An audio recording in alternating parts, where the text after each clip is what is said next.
On va se lever, si vous voulez bien, donc, sans plus tarder. Nous avons un grand message ce matin, particulièrement très, très important, à apporter. Et je dirais que peut-être c'est un des messages, je dirais, les plus importants actuellement, donc, qui, évidemment, a besoin d'être entendu aujourd'hui. Le titre, c'est « Dialogue interreligieux planétaire ». Dialogue interreligieux planétaire. On va lire un passage dans le livre de Néhémie, Néhémie chapitre 6, le livre de Néhémie chapitre 6, et nous allons lire à partir du verset 1er. Néhémie chapitre 6, verset 1er.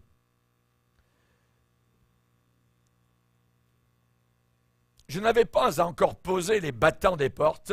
C'est Néhémie qui est en train de reconstruire les murailles de Jérusalem qui avaient été détruites. Je n'avais pas encore posé les battants des portes lorsque Sambala, Tobija, Geshem, l'Arabe et nos autres ennemis apprirent que j'avais rebâti la muraille et qu'il n'y restait plus de brèche. Alors, Sambala et Geshem m'envoyèrent dire « Viens et ayons ensemble une entrevue dans les villages dans la vallée d'Ono. » Ils avaient médité de me faire du mal. Viens et ayons une entrevue dans les villages dans la vallée d'Ono. Seigneur, nous sommes devant toi aujourd'hui et nous te demandons de nous aider à comprendre qu'aujourd'hui même se réalise sous nos yeux ce que tu as prophétisé, déclaré, prévu, prédit il y a des millénaires. Nous te demandons, Seigneur Jésus, alors que l'Église de l'Antéchrist est en train de monter, d'être édifiée, d'être érigée sous nos regards, nous te demandons que nous puissions veiller, que nous puissions être, Seigneur, sur nos gardes. Tu as dit toi-même à la fin des temps que personne ne vous séduise, car plusieurs viendront sous mon nom. Seigneur, aujourd'hui, on se sert de ton nom. On se sert du nom de Christ, du nom de chrétien, pour faire le travail du diable. Nous te demandons, Seigneur, que nous puissions comprendre ce que nous allons entendre aujourd'hui et que nous puissions prendre garde, veiller et mettre en pratique. Dans le nom puissant de Christ Jésus, Amen. Et tout le peuple dit Amen. Gloire à Dieu. On peut s'asseoir, frères et sœurs, chers amis. Dialogue interreligieux. Vous allez entendre cela de plus en plus maintenant autour de vous. Vous l'entendez déjà donc, et vous allez l'entendre de plus en plus. Vous savez, nous sommes dans un temps prophétique actuellement.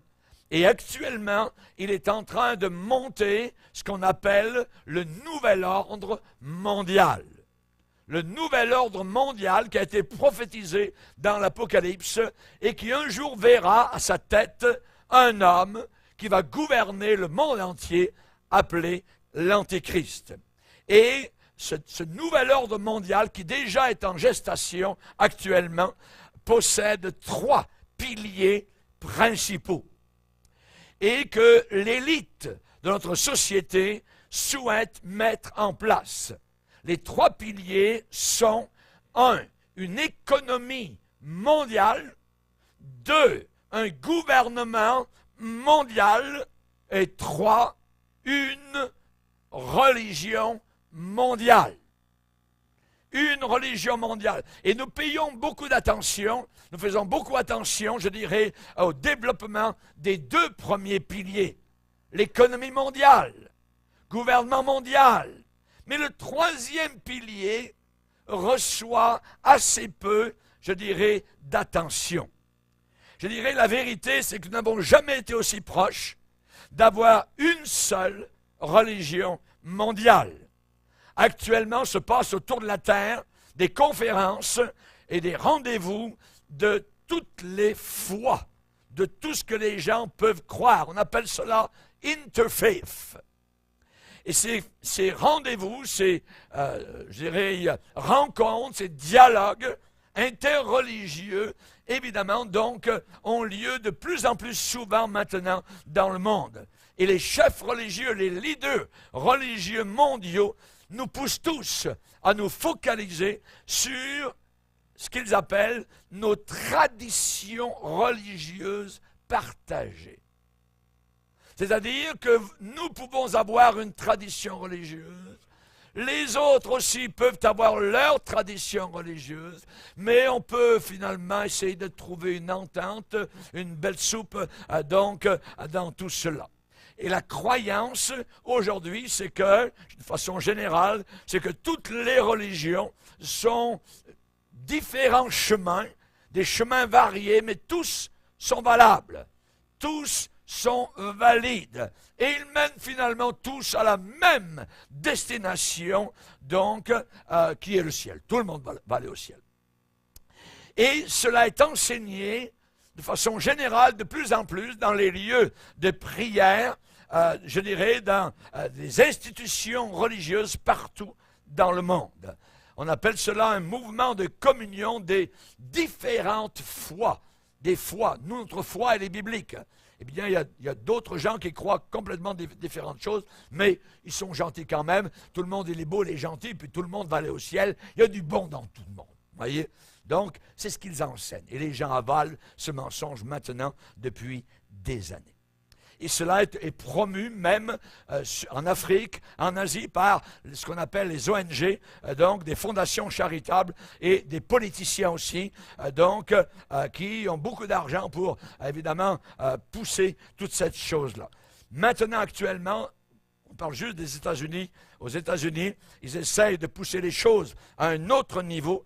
Et il y a eu particulièrement donc l'an passé à Washington, à la cathédrale nationale de Washington, et environ 50 autres églises qui publiquement ont lu, dans les églises supposément chrétiennes, ont lu le Coran durant leur rencontre du dimanche.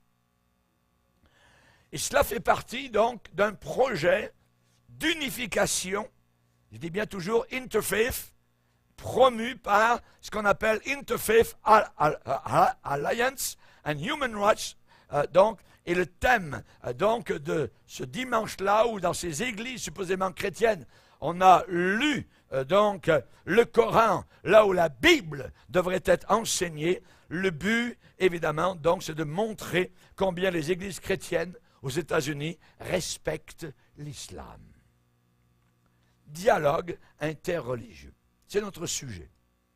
Notre sujet pour toute la journée, parce que je vais vous en parler dans une première partie, mais aussi dans une deuxième partie, donc ce soir.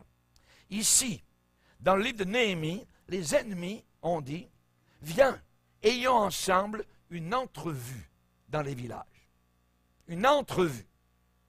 Entrevue. Ça veut dire un entretien. Ça veut dire une rencontre, un rendez-vous.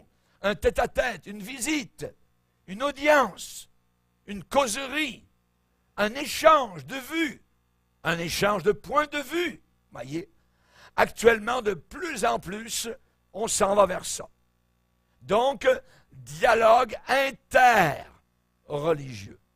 Les religions différentes, ensemble, parlant ensemble.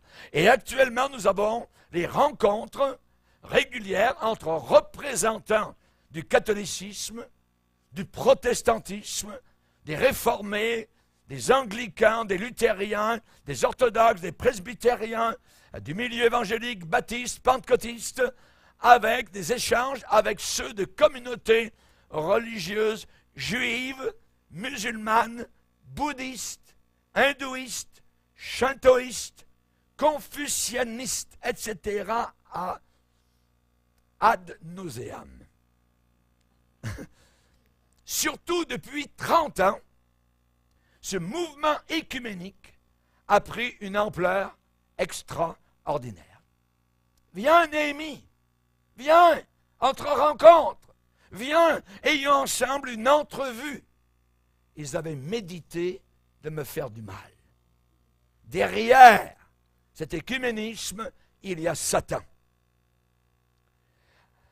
En 1948, il y a eu la création du COE. Le COE, c'est le Conseil écuménique des Églises. Déjà, plus tard, en 1968, 20 ans plus tard, le pasteur Henry Babel, un beau nom, a fondé à Genève le comité consultatif des religions pour promouvoir un dialogue entre le christianisme et le judaïsme, l'islam et l'hindouisme. Il y a eu un jubilé de cet événement qui a été célébré en février 1998 dans la cathédrale protestante Saint-Pierre à Genève.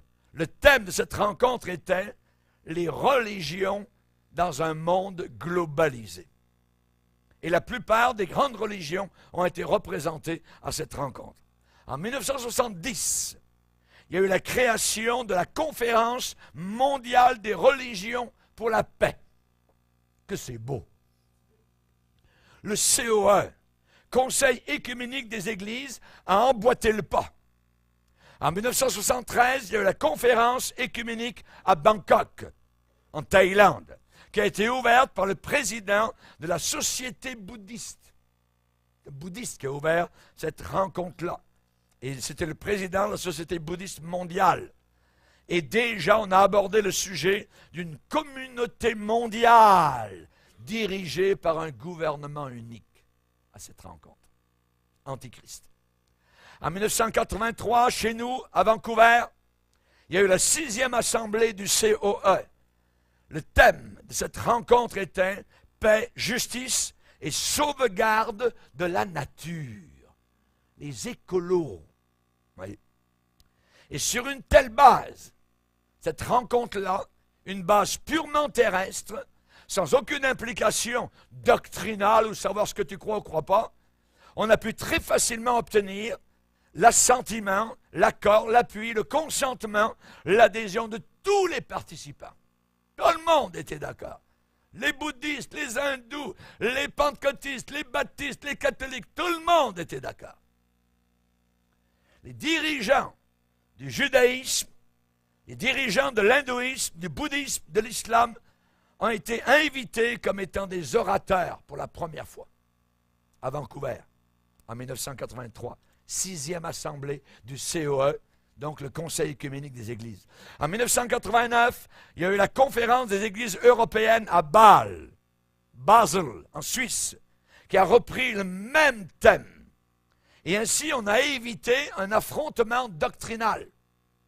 On ne parle pas de doctrine. On parle d'autre chose, on parle de politique, on parle des pauvres d'Afrique, et ainsi de suite. Et il y a la montée des eaux, les glaciers, ainsi de suite. Tout le monde est d'accord là-dessus. Mais ce sont des religieux. Les bouddhistes, les catholiques, les baptistes, les pentecôtistes, sont tous là. Viens, ayons ensemble une entrevue. Une entrevue. En 1986, à Assise, en Italie, il y a eu la journée de la prière universelle interreligieuse, lancée par le pape. Qui a participé à cette rencontre-là? Les musulmans, les juifs, les shintoïstes, les catholiques, les bouddhistes, les luthériens, la foi bahaï, les réformés, les anglicans, les baptistes, les Premières Nations indiennes d'Amérique du Nord, et ainsi de suite, et beaucoup d'autres. Ma Bible me dit, nul ne vient au Père que par moi. Nul ne vient au Père que par moi. Pasteur Boucher, vous êtes dépassé. Je ne suis pas dépassé, je suis dans la vérité. Il n'y a de salut, a dit l'apôtre Pierre, sous le ciel, aucun autre nom qui a été donné parmi les hommes par lequel nous devions être sauvés, et c'est le nom de Jésus. L'apôtre Pierre a parlé à Jésus et a dit, Seigneur, à quel autre irions-nous qu'à toi? C'est toi qui as les paroles de la vie éternelle. L'apôtre Paul a écrit à Timothée, il y a un seul médiateur entre Dieu et les hommes, et c'est Jésus-Christ. C'est pas les saints, c'est pas Saint Joseph, c'est pas Marie, c'est pas ceci, cela, c'est pas Vishna, Krishna, non. En 1996, à Jérusalem, il y a une rencontre interreligieuse des trois grandes religions monothéistes, les catholiques, les juifs, l'islam. Le président de la Fédération protestante de France était présent. Le pasteur Jacques Stewart y a participé. Signalons encore, à Genève existe la plateforme interreligieuse. À Lausanne existe le comité interreligieux. Le grand mouvement du Nouvel Âge fait partie de cela. Le mouvement du Nouvel Âge est un rassembleur universel qui est un amalgame de bouddhisme avec la réincarnation, d'ésotérisme avec un caractère occulte et très obscur, d'écologie, de spiritisme, d'astrologie. Tout cela est condamné au plus haut point dans la Bible. Jean va dire dans sa première épître au chapitre 2, il n'y a aucun mensonge qui vient de la vérité. Vous dites, c'est une lapalissade. Oui, peut-être, mais c'est la vérité. Il n'y a aucun mensonge qui vient de la vérité. Il existe actuellement, autour de la planète Terre, une volonté de rapprochement de toutes les religions, de toutes les idéologies. Et tout cela va de pair avec le côté politique. Tout cela va de pair avec les visées de ce qu'on appelle le Club de Rome, avec les objectifs du nouvel ordre mondial. Cela va de pair avec les pensées de l'ONU qui sont antichrist. Pour former quoi? Pour former une nouvelle humanité, un nouvel ordre mondial, une fraternité universelle. Et les protestants qui ne protestent plus contre rien souhaitent cela depuis très longtemps. Les libéraux préconisent la réalisation de ce qu'ils appellent une fraternité active entre les hommes, qui sont tous, sans distinction, tous des enfants de Dieu. La Bible me dit qu'on est ou bien enfant de Dieu ou bien enfant du diable. Et avant de devenir enfant de Dieu, on est enfant de Satan. On est tous des créatures de Dieu, mais on devient enfant de Dieu par la repentance en venant à la croix du calvaire. C'est le seul et unique endroit pour entrer au ciel. Chers amis, n'oublions pas que la Rome papale, la Rome du pape, qui se prend, cette Rome-là, se prend pour l'autorité spirituelle terrestre suprême, aimerait amener tout le monde dans son giron. Elle s'est servie, l'Église catholique, d'un homme de Dieu pendant des années appelé Billy Graham, qui maintenant est un renégat, un apostat, et déclare que même les musulmans, même s'ils ne connaissent pas Jésus-Christ, ils sont enfants de Dieu et ils seront au ciel. Quand quelqu'un parle comme cela, il lève le poing contre Dieu, contre Paul, contre Pierre, contre Jésus. Billy Graham a déclaré le pape est la conscience mondiale de tout le christianisme. Dans les années 80, il a fait une grande rencontre mondiale où il a amené à Amsterdam tous les évangélistes, hommes de Dieu et pasteurs, à Amsterdam pour une grande conférence. Et dans cette conférence, ont pris part des prêtres catholiques. Des évêques ont parlé à nos pasteurs. Je vais vous montrer quelque chose.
Holiness, may I present Archbishop Kayan Barsamian, Primate of the Eastern Diocese of the Armenian Church in America.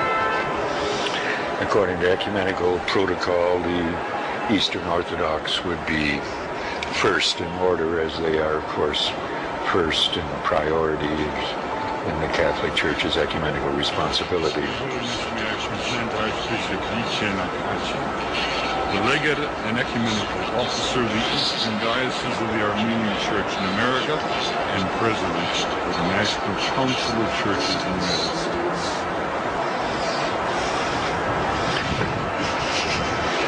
Holiness, may I present Reverend Dr. Donald McCoy, representing the presiding Bishop Mark Hansen of the Evangelical Lutheran Church in America.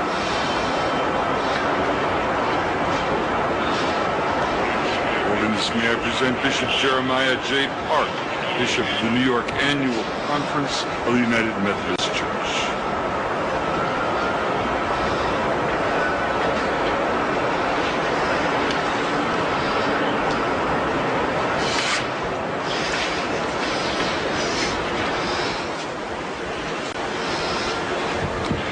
Your Holiness, may I present Reverend Wesley Granberg Michelson, the General Secretary of the Reformed Church in America.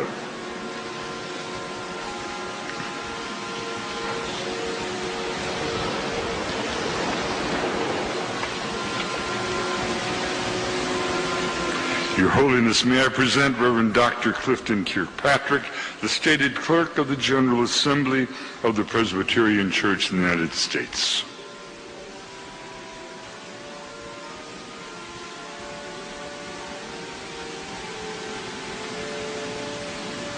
Your Holiness, may I present Reverend Dr. William J. Shaw, President of the National Baptist Convention, United States.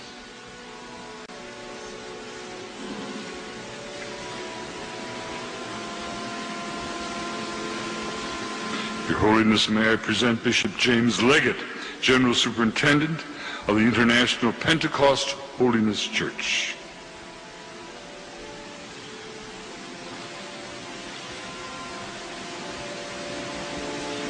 Your Holiness, may I present Dr. Leith Anderson, President of the National Association of Evangelicals.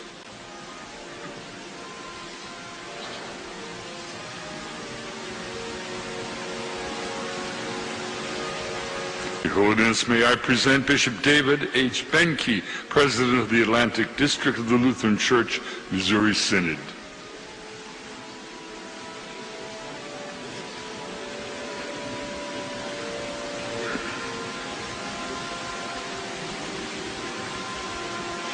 Your Holiness, may I present Reverend Dr. A.R. Bernard Sr., President of the Council of Churches of the City of New York.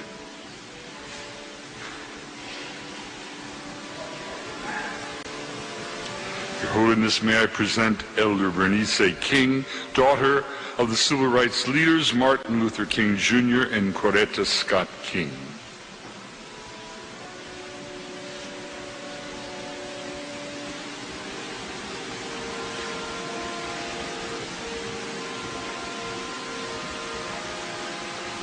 Your Holiness, may I present Reverend Jimmy Song Jilim, Executive Director of the Council of Churches of the City of New York.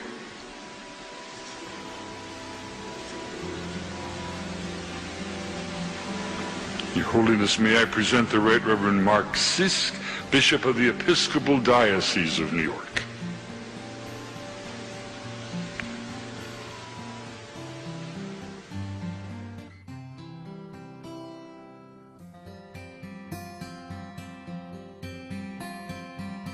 And I saw what looked like a sea of glass mixed with fire, and standing beside the sea, those who had been victorious.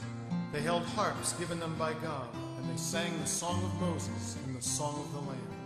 And they sing the song of Moses, the servant of God, and the song of the Lamb, saying, Great, great and marvelous are your words.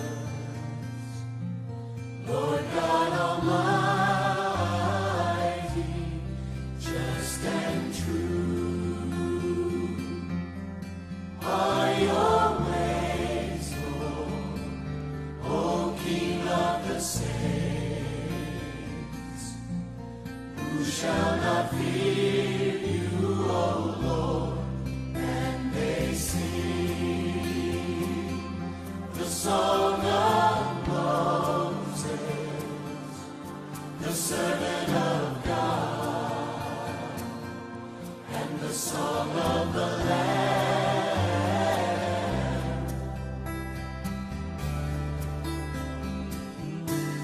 Saying, great and marvelous are your words, Lord God Almighty, just and true. Just and true.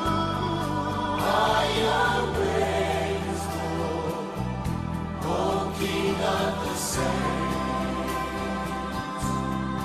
who shall not fear you, O Lord?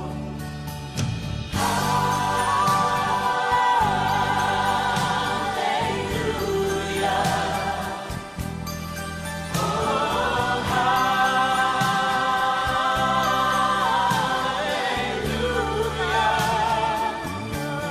We sing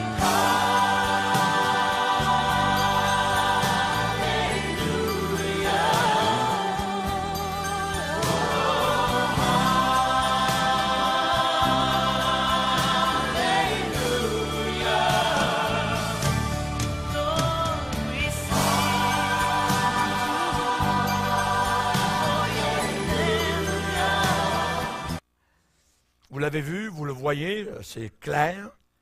Cette Église mondiale est en train de monter sous nos yeux. Et ce n'est pas d'aujourd'hui.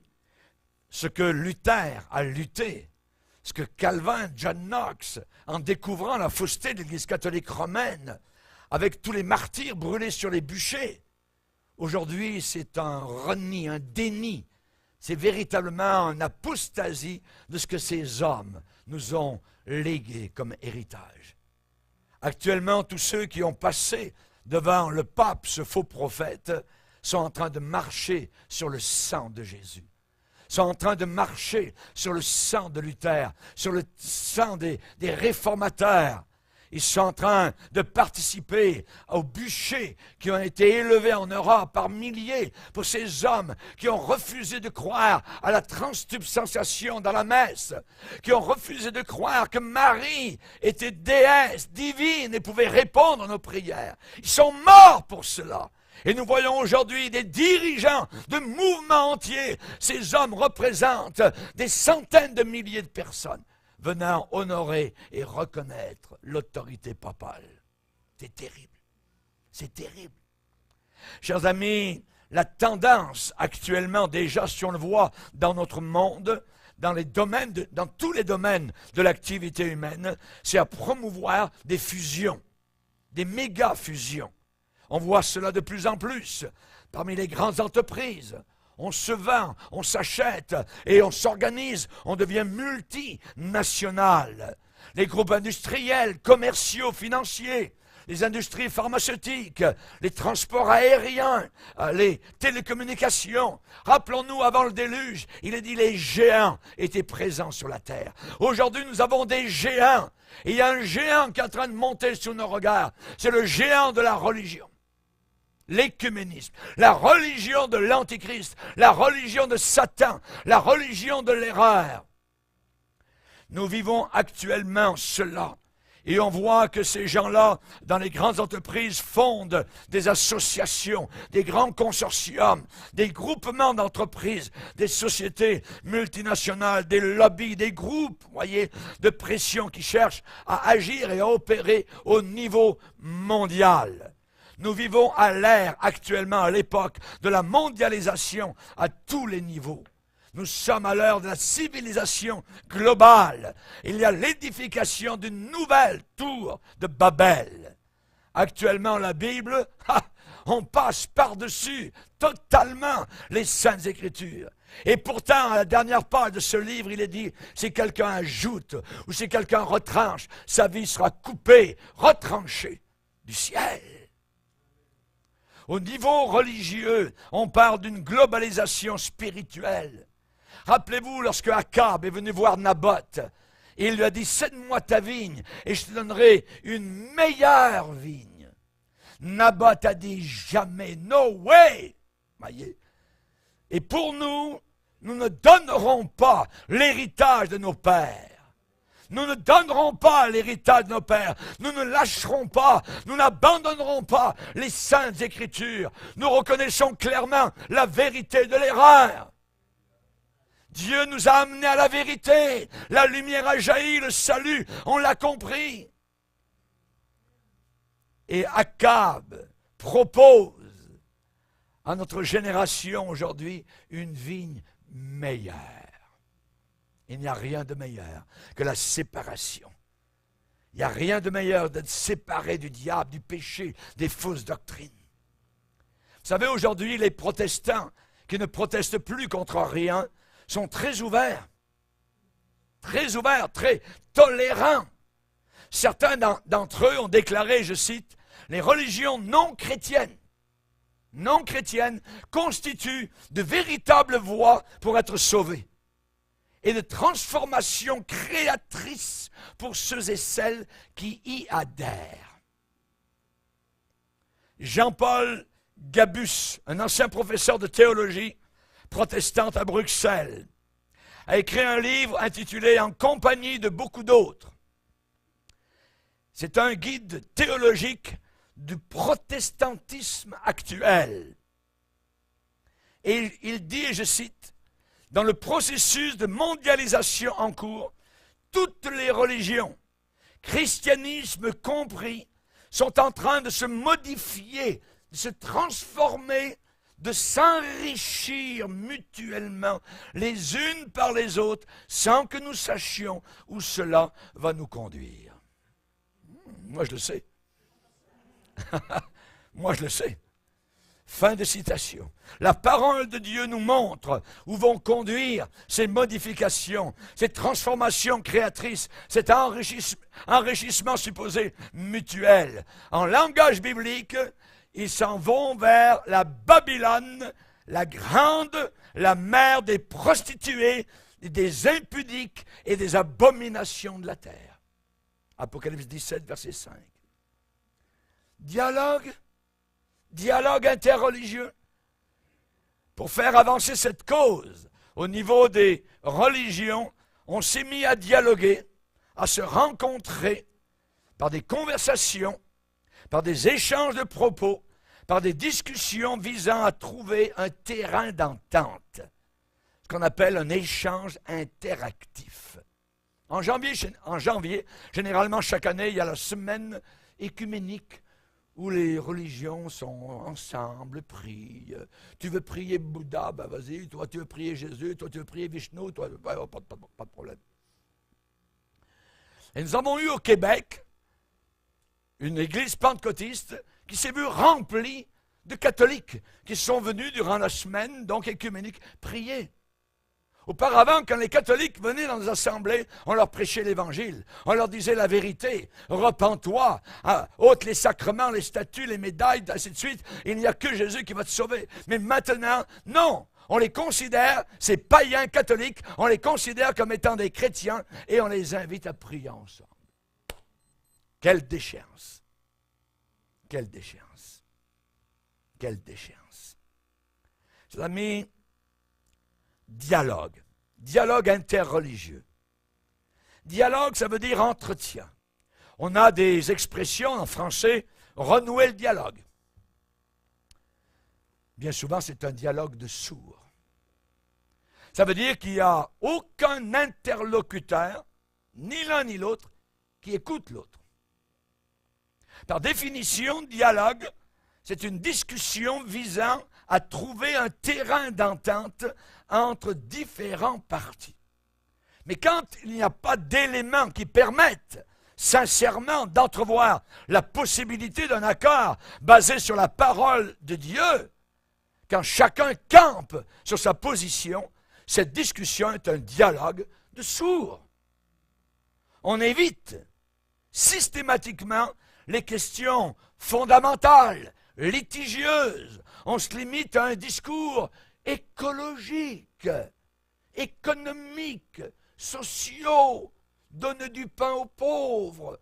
On va vêtir, on va donner des vêtements là-bas, ainsi de suite. Pas de problème avec ça. Les hindous sont d'accord. Les sorciers d'Afrique sont d'accord. On se limite à un discours humanitaire. que la plupart approuvent. Si vous faites partie d'une église où vous donnez de la nourriture aux pauvres, mais avant cela, on vous fait signer un papier en disant vous ne pouvez pas parler de Jésus quand vous parlez, vous donnez de la nourriture, de la salade, des vêtements, des souliers aux gens qui viennent voir. Si vous faites partie d'une église semblable, sortez vite de là. Tout de suite, vous êtes en danger grave. Parce que si quelqu'un a honte du nom de Jésus devant ce monde impie, alors Dieu aura honte de lui devant les anges.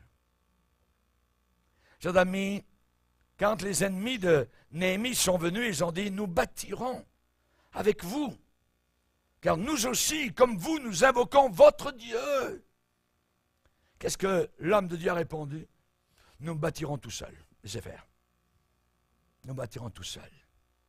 Les grands aigles volent seuls. Jean-Baptiste en était un. Il a secoué le pays entier.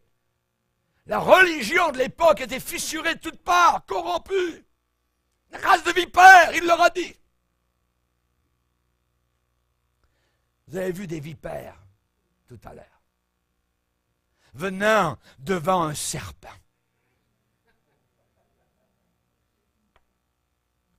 Aujourd'hui, dans ce monde-là des écuméniques, ils ont des slogans. Parlons de ce qui nous unit, mais ne parlons pas de ce qui nous divise. Parlons de l'amour, mais ne parlons pas de doctrine fondamentale. Non, non. Ils ont un autre slogan, qui est un slogan franc-maçonnique. L'unité dans la diversité. Un autre slogan, nous sommes tous différents. On est tous différents, mais on a le même Dieu. Un autre slogan, maçonnique. Que dit l'Écriture? La parole de Dieu approuve-t-elle? La parole de Dieu ordonne-t-elle la recherche de l'unité entre ceux qui ont à cœur de servir le seul vrai Dieu par obéissance à ses commandements et ceux qui sont soumis à des traditions humaines, ceux qui sont tenus sous la férule du diable? Est-ce qu'on va essayer de s'unir avec ça? Est-ce que Élie a convoqué les faux prophètes sur le mont Carmel en disant on va discuter? Est-ce qu'il n'y a pas un terrain d'entente? Jamais de la vie. Et il y avait la vérité, il dit le vrai Dieu répondra par le feu. Lisez avec moi Colossiens 2:8.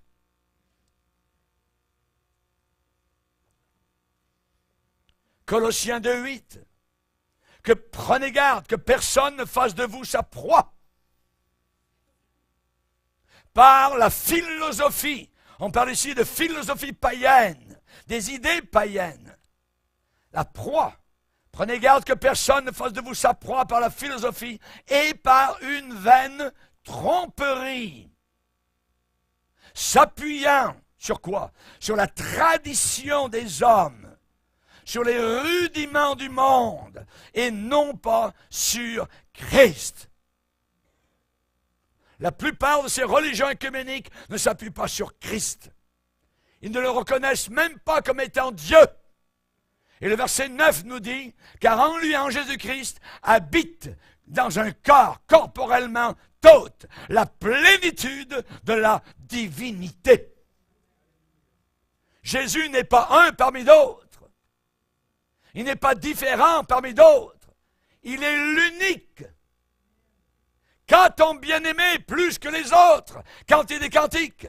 Ah, mon bien-aimé, il est Dieu, il est le Créateur, il est celui qui va te juger. Et devant lui, à ses pieds, seront Bouddha, Mohamed et les autres.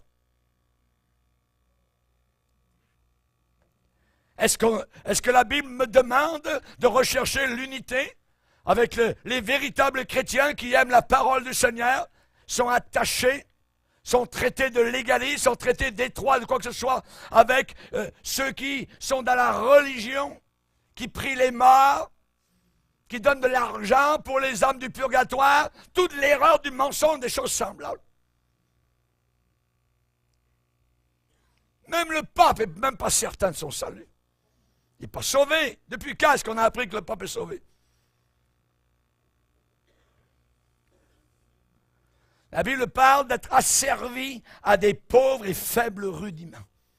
Auparavant, nous qui venions d'un milieu catholique romain, nous étions asservis, esclaves. Esclaves de Rome, esclaves du curé, esclaves du confessionnal, esclaves du dieu Galète. Voici l'agneau de Dieu, mon œil. C'est faux. Il y en a qui sont morts pour ne pas croire à ce que l'invention catholique appelait la transsubstantiation. Ils n'ont pas cru à cela, on les a tués. Aujourd'hui, nos chrétiens, ils s'en vont reconnaître l'autorité papale. Dans l'Ancien Testament, il y avait le principe de séparation. Dieu sépara les ténèbres d'avec la lumière. Dieu sépara les ténèbres d'avec la lumière. Dans Genèse 6, il y a un jugement de Dieu. Quel était ce jugement? C'est que les fils de Dieu, la ligne de Seth, s'étaient mélangés avec les filles païennes, les filles des hommes. Dans Exode 20, il est dit, « Tu n'auras pas d'autre Dieu devant ma face. » Galates nous dit autrefois, « Vous serviez des dieux qui ne le sont pas par nature. » Nous avions le bon Saint Joseph, le Saint Antoine, hein, la déesse du ciel, Marie, ainsi de suite. Nous étions des idolâtres. Dans Josué 24, Josué est allé vers le peuple d'Israël, a dit, ôtez, enlevez donc les dieux étrangers qui sont au milieu de vous. Tournez votre cœur vers l'Éternel, le Dieu d'Israël. Dieu n'a pas dit de rechercher un terrain d'entente avec ceux qui servaient ces dieux étrangers. Essayez de voir si vous ne pouvez pas vous entendre. Dieu n'a jamais dit ça. Ôtez les dieux étrangers. Tournez votre cœur radicalement vers le Dieu d'Israël. On va lire un passage dans Esdras chapitre 4. Esdras chapitre 4.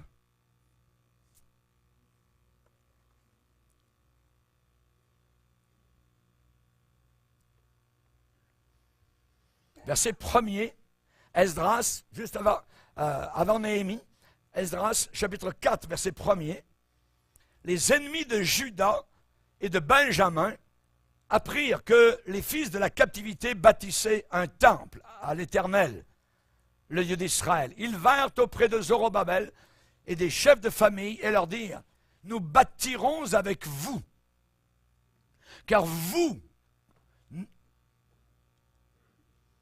comme vous, nous invoquons votre Dieu et nous lui offrons des sacrifices depuis le temps d'Esarhaddon, roi d'Assyrie, qui nous a fait monter ici. » Mais Zorobabel, Josué et les autres leaders, les vrais leaders, les chefs des familles d'Israël leur répondirent, « Ce n'est pas à vous et à nous de bâtir la maison de notre Dieu. Nous la bâtirons, nous seuls, à l'Éternel, le Dieu d'Israël, comme nous l'a ordonné le roi Cyrus, roi de Perse. » Ils n'ont pas voulu de réunion œcuménique.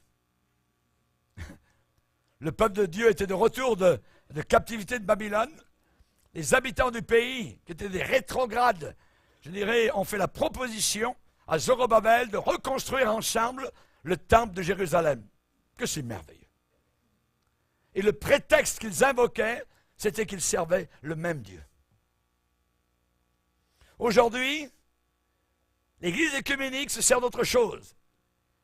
La nourriture, les salades dans l'Église, les vêtements, les souliers, tout ça, les chapeaux, les foulards, on donne ça aux pauvres, tout ça. Ou alors, il y a un autre cheval de bataille qui est l'avortement. Et ça réunit tout le monde. Pentecôtistes, baptistes, catholiques, en le joueur de flûte marche en avant et on se dirige tous vers l'enfer. Parce qu'il faut trouver quelque chose de commun. Pas mauvais de prêcher contre l'avortement, mais quand ça vous unit à des impies, c'est différent. N'oubliez pas que dans l'Église catholique romaine, vous avez la moitié des prêtres qui sont homosexuels. quand vous verrez l'abomination établie en lieu saint, que celui qui lit fasse attention. Quand vous avez un homosexuel en avant qui prêche et qui parle de Dieu et qui fait la messe, ainsi de suite. Quand vous avez un pasteur protestant, baptiste, pentecôtiste, qui est homosexuel, luthérien, on a des problèmes. Toutes ces dénominations que vous avez vues passer devant le pape, généralement, à 90%, ont tous accepté l'homosexualité parmi leurs pasteurs. Chers amis, quand Sambala, Tobija, Geshem l'arabe envoyèrent dire à Néhémie, viens, ayons ensemble une entrevue écuménique. Néhémie a répondu, j'ai un grand ouvrage à exécuter, je ne peux pas descendre. Et pas le temps. Néhémie a refusé l'entrevue, le dialogue, parce qu'il n'y avait rien de commun entre son Dieu et les divinités païennes. Quand vous voyez le pape en train d'embrasser les pieds de Marie, une statue, c'est un idolâtre. Statue de Marie, petite statue.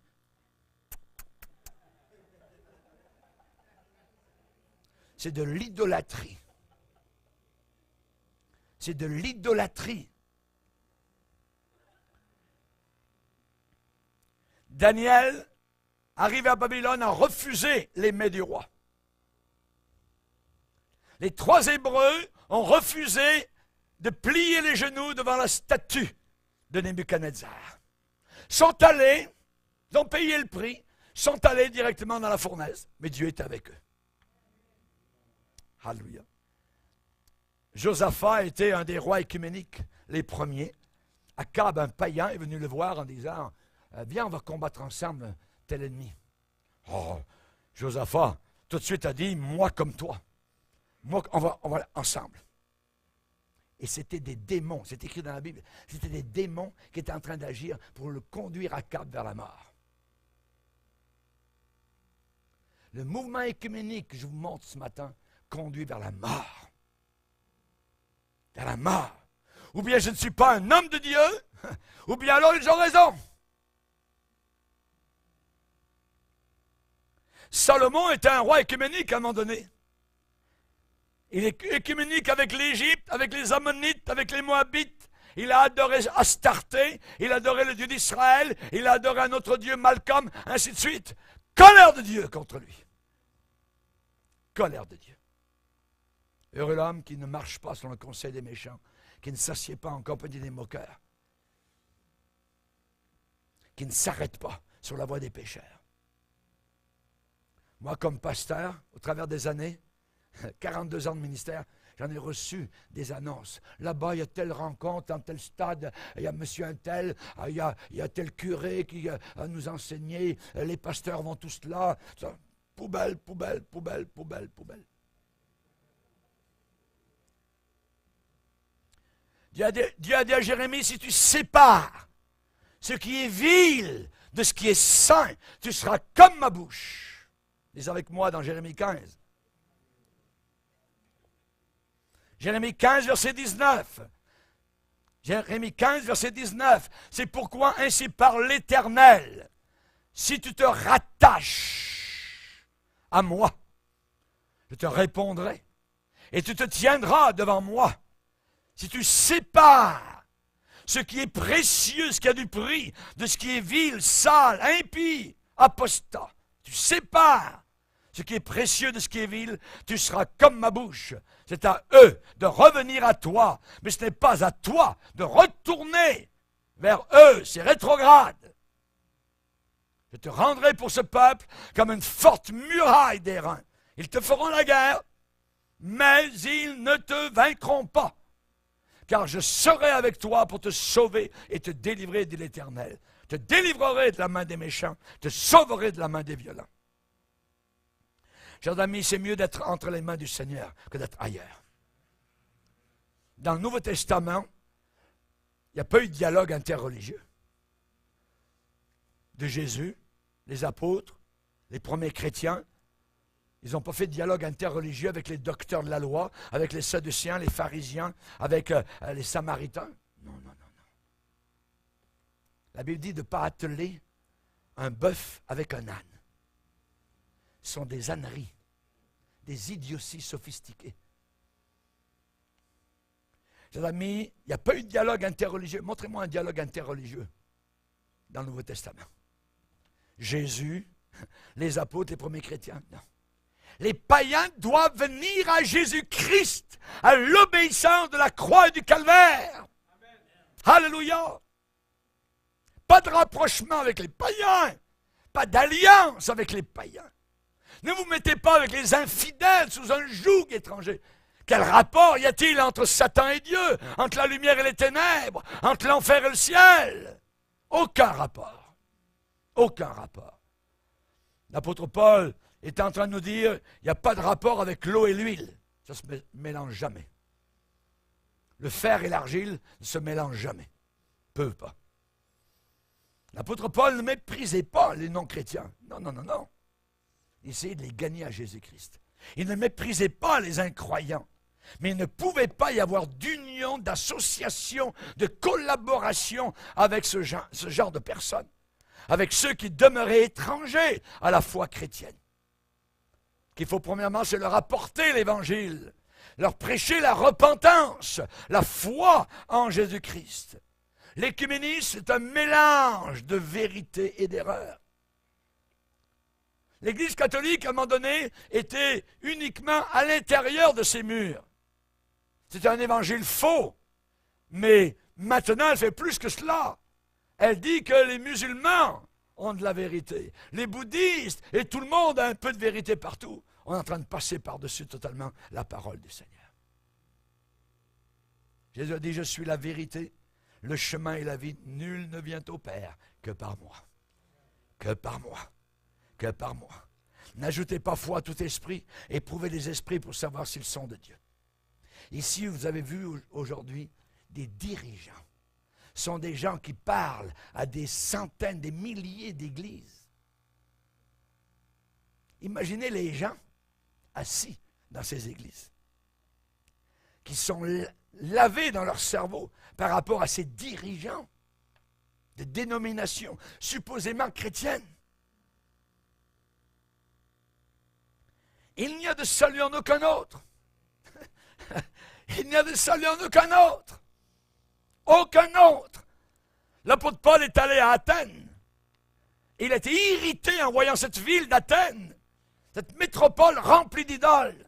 Alors il a saisi l'occasion qui s'offrait à lui pour parler à la foule au milieu de l'aréopage. Et il leur a dit, je vous trouve à tous égards extrêmement religieux. Il leur a pas dit, on va parler ensemble, on est égaux, tout ça, moi c'est Jésus, puis vous c'est autre chose, c'est la déesse Athéna, puis c'est les dieux de Rome, ainsi de suite. Puis tout le monde a du bon partout, tout le monde est gentil. Il leur a dit, je vous trouve à tous égards extrêmement religieux. Et j'ai même découvert un autel avec une inscription à un Dieu inconnu. Ce que vous révérez sans le connaître, c'est ce que je vous annonce. Dieu, sans tenir compte des temps d'ignorance, annonce maintenant à tous les hommes et en tout lieu qu'ils doivent se repentir. Parce qu'il a fixé un jour où il jugera le monde entier par l'homme qu'il a désigné et ce dont il a donné à tous une preuve certaine en le ressuscitant des morts. Jésus sera le juge. Quand Paul a commencé à parler de cela, il a été interrompu. Les uns se sont moqués de lui, les autres ont dit, nous t'entendrons là-dessus une autre fois. Mais il n'y a pas eu de dialogue. Il n'y a pas eu de dialogue interreligieux dans le sens de juxtaposition sur le même pied d'égalité de la religion des Athéniens avec la foi chrétienne. Jamais, jamais.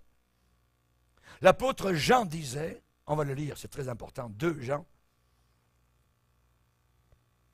chapitre, verset 9. 2 Jean verset 9. La deuxième épître de Jean qui a un seul chapitre, le verset 9. Même à partir du verset 8. 2 Jean verset 8. Prenez garde à vous-même afin que vous ne perdiez pas le fruit de votre travail, mais que vous receviez une pleine récompense. Écoutez bien le verset 9. Quiconque va plus loin, le pape et les autres, et ne demeure pas, Quiconque va plus loin et ne demeure pas dans la doctrine de Christ, dans l'enseignement, didasco, enseigner, doctrine de Christ. Qu'est-ce qui arrive à cette personne-là? Les bouddhistes sont bons, puis les musulmans. Quiconque va plus loin, il n'a pas Dieu. Il n'a pas Dieu. Dieu n'est pas là. C'est le vide, c'est le diable qui est là. Celui qui demeure dans cette doctrine, la doctrine de Christ, il a le Père et le Fils. Si quelqu'un vient à vous et n'apporte pas cette doctrine, ne le recevez pas dans votre maison. Et ne lui dites pas salut, car celui qui lui dit salut participe à ses mauvaises œuvres. Tous ces gens que vous avez vus, ces dirigeants de grands mouvements religieux, évidemment, sont perdus. Ils participent aux mauvaises œuvres. Ils vont plus loin que la doctrine. Ne les recevez pas. Ne les recevez pas. Voyez? Il n'y a pas ici d'invitation au dialogue, au partage, pour trouver un terrain d'entente. Nous avons là plutôt un refus formel. Voyez? On ne cherche pas une entente quelconque avec quelqu'un qui rejette la doctrine de Christ.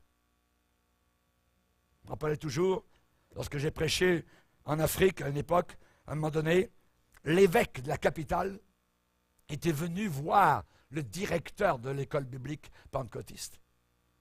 Et cet évêque catholique avait dit, nous pourrions avoir ensemble des réunions de prière, vous les pentecôtistes avec les catholiques, tout ça. Et à cette époque-là, certains pentecôtistes en Afrique, à l'époque, étaient solides, se tenaient solides, a dit, monsieur le curé, tout ça, non, merci beaucoup, nous avons la foi biblique, hein, et vous n'avez pas la foi biblique, nous ne pourrons pas avoir de communion. Pensez-vous que cet évêque est reparti la queue entre les pattes, et puis c'est terminé? Non. C'était un surintendant. Le directeur de l'école biblique était surintendant de toutes les assemblées de ce pays. Quelque temps plus tard, par courrier diplomatique, une invitation officielle, courrier diplomatique venant du gouvernement, invitation officielle à aller en Asie, dans un grand hôtel, avec rassemblement des bouddhistes, des shintoïstes, des islamistes, des catholiques, des baptistes, des pentecôtistes. Il me l'a dit à moi. J'ai reçu par courrier diplomatique une invitation de l'Église catholique romaine. L'évêque de la capitale m'invitait à aller là-bas. Tout frais payé, oh, pas de problème, ils ont de l'argent. Il dit, j'ai refusé. J'ai refusé. Merci Seigneur. Mais aujourd'hui, les années ont passé. Et bien souvent, on ne refuse plus. Et c'est là le danger. Et les chrétiens qui sont assis dans les assemblées ne savent pas ce qui se passe à la tête de leur mouvement. Et c'est la raison pour laquelle il y a une influence au travers des pasteurs, parce que ces grands dirigeants sont allés voir le pape, rassemblent les pasteurs, et les pasteurs rassemblent les brebis, et on leur donne des rapports. Le grand dirigeant de notre mouvement est allé voir le pape. C'était merveilleux. Le Saint-Esprit était présent, tout ça. Puis, c'était... Baissons nos têtes, prions le Seigneur.